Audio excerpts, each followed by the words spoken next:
হাই friends, মই আজি হৈছে 12 এপ্ৰিল শনিবাৰ দিনটোৰ কেইটামান গুৰুত্বপূৰ্ণ খবৰ লৈ আহিছোঁ। প্ৰথম খবৰটো হৈছে গোলাঘাটৰ সৰু পথাৰত বিনা যুদ্ধে আত্মসমৰ্পণ কংগ্ৰেছৰ। নিৰ্বাচন হ'বলগীয়া 21খন আঞ্চলিক পঞ্চায়তৰ সদস্যৰ ভিতৰত 7খনত প্ৰাৰ্থিত্ব দিয়াত ব্যৰ্থ কংগ্ৰেছ দল। পৰৱৰ্তী খবৰটো হৈছে পেট্ৰল পাম্পত বটলত তেল দিবলৈ অস্বীকাৰ কৰাত মেনেজাৰক গুলীয়াই প্ৰাণ কাঢ়িলে বাইকত ৰখা দুৰ্বৃত্তই। পৰৱৰ্তী খবৰটো হৈছে জনপ্ৰিয় অভিনেতা ৰামচৰণক নতুন ব্ৰেণ্ড এম্বেচাডৰ হিচাপে ঘোষণা কৰিলে কেম্পাই। পৰৱৰ্তী খবৰটো হৈছে পঞ্চায়ত নিৰ্বাচনৰ বাবে 2 মে আৰু 7 মেত স্থানীয় বন্ধৰ ঘোষণা। 2 মেত ৰাজ্যৰ 14খন জিলাত প্ৰযোজ্য হ'ব এই নিৰ্দেশনা। 7 মেত ৰাজ্যৰ 13খন জিলাত প্ৰযোজ্য হ'ব এই নিৰ্দেশনা। পৰৱৰ্তী খবৰটো হৈছে বিজেপিৰ নতুন মিত্ৰ দল তামিলনাডুত বিজেপিয়ে মিত্ৰতা কৰিলে AIADMK তামিলনাডুৰ 2026ৰ বিধানসভা নিৰ্বাচনত একেলগে নিৰ্বাচন খেলিব দুয়োটা দলে। পৰৱৰ্তী খবৰটো হৈছে ভৰিৰে লিখি মেট্ৰিকত প্ৰথম বিভাগত উত্তীৰ্ণ হ'ল গোৱালপাৰাৰ এজন ছাত্ৰ।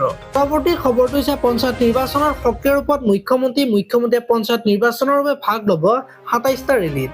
বিজেপিৰ ৰাজ্যিক সভাপতি দিলীপ শইকীয়াই ভাগ ল'ব 50ৰো অধিক নিৰ্বাচনী প্ৰচাৰ সভাত। পৰৱৰ্তী খবৰটো হৈছে মুম্বাই আক্ৰমণৰ ভয়ানক অভিজ্ঞতা সোঁৱৰিলে মুখ্যমন্ত্ৰীয়ে। 16 বছৰৰ পিছত তাহাৰুৰ ৰাণাৰ গ্ৰেপ্তাৰত মুখ্যমন্ত্ৰীয়ে সোঁৱৰিলে সেই অমানিশা।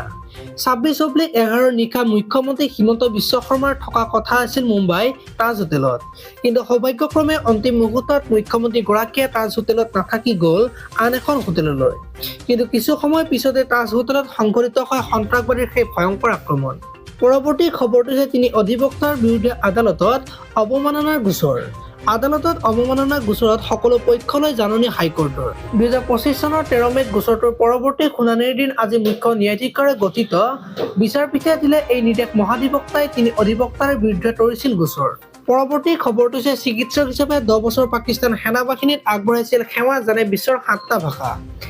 NIAৰ জিম্মাত থকা মুম্বাই আক্ৰমণৰ মাষ্টাৰ মাইণ্ড তাহাৰুৰ ৰাণাৰ বিষয়ে জানিলে হতবাক হ'ব। পৰৱৰ্তী খবৰটো হৈছে বিহুৰ পিছত অনলাইন যোগে লাভ কৰিব মেট্ৰিক পৰীক্ষাৰ মাৰ্কশ্বিট। পৰীক্ষা অনুষ্ঠিত হোৱাৰ 38 দিনতে ফলাফল ঘোষণা।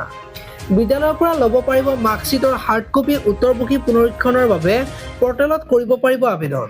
14 এপ্ৰিলত মুকলি হ'ব উত্তৰমুখী পুনৰীক্ষণৰ পৰ্টেল। পৰৱৰ্তী খবৰটো হৈছে HSLCৰ ফলাফল বিগত বৰ্ষতকৈ হ্ৰাস পালে উত্তীৰ্ণৰ হাৰ। এই বৰ্ষত উত্তীৰ্ণৰ হাৰ 63.98%।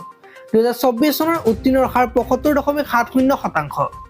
পৰৱৰ্তী খবৰটো হৈছে HSLCৰ ফলাফল ঘোষণা। এইবাৰ ছাত্ৰীতকৈ ছাত্ৰৰ উত্তীৰ্ণৰ হাৰ অধিক। পৰৱৰ্তী খবৰটো হৈছে ধুমুহা, বৰষুণ, বজ্ৰপাতত 80গৰাকীকৈ লোকৰ মৃত্যু, ব্যাহত যোগাযোগ, বিদ্যুৎ সংযোগ। আজিলৈ ইমানেই। আপোনালোকে যদি ভিডিঅ'টো চাই ভাল পালে তেতিয়াহ'লে লাইক কৰিব আৰু এনেকুৱা ধৰণৰ খবৰসমূহ সদায় পাই থাকিবলৈ চেনেলটো ছাবস্ক্ৰাইব কৰি বেল আইকনটো প্ৰেছ কৰি দিব। ধন্যবাদ।